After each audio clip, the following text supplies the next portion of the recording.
ഈ അഹംഭാവത്തിനും അതുപോലെ തന്നെ ഇതിനൊന്നും ഒരു മരുന്നില്ല.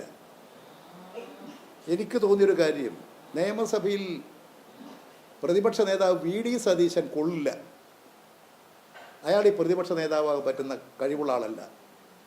പഴയ ഞാൻ തന്നെയാണ് പ്രമാണി, എനിക്കാണ് പ്രതിപക്ഷ നേതാവിൻ്റെ പ്രാപ്തി എന്ന് കോൺഗ്രസ്സുകാരെ ബോധ്യപ്പെടുത്താൻ, അത് മാധ്യമങ്ങളിലൂടെ പ്രചരിപ്പിക്കാനുള്ളൊരു വേദിയായിട്ടാണ് ഇത്തരത്തിലുള്ള പദങ്ങളുടെ പ്രയോഗങ്ങളും നിലപാടുകളും.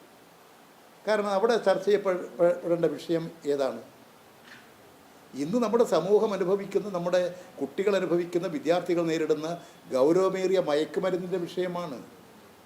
ആ മയക്കുമരുന്നിൻ്റെ വിഷയത്തിന് പകരം മുഖ്യമന്ത്രിയെപ്പോലെ ആദരണീയനായിട്ടുള്ള ഒരു അനുഭവ സമ്പത്തുള്ള പ്രായസ്ഥനായ ഒരു വലിയ ഉന്നതനായ നേതാവിനെ വിളിക്കുന്നവരുടെ ഔചിത്യമാണ്. അതിൻ്റെ ന്യായാന്യായതകളെക്കുറിച്ചല്ല ഞാൻ പറയുന്നത്. അവരെ തൃപ്തിപ്പെടുത്താൻ ഇത്തരത്തിൽ മുഖ്യമന്ത്രിക്ക് നേരെ പ്രയോഗിക്കേണ്ടതില്ലായിരുന്നു. അത് പോയിട്ട് സോണിയാഗാന്ധിയുടെ അടുത്ത് പ്രയോഗിക്കുമോ? രാഹുൽ ഗാന്ധിയുടെ അടുത്ത് പോയി പ്രയോഗിക്കുമോ? അപ്പോഴറിയും. അപ്പം പ്രയോഗമെന്ന് പറയുന്നത് തികച്ചും സതുദ്ദേശപരമല്ല. ഞാൻ ആ പ്രയോഗം കേട്ടൊരാളാണ്. ആ പ്രയോഗം ശരിയായിട്ടുള്ളതല്ല.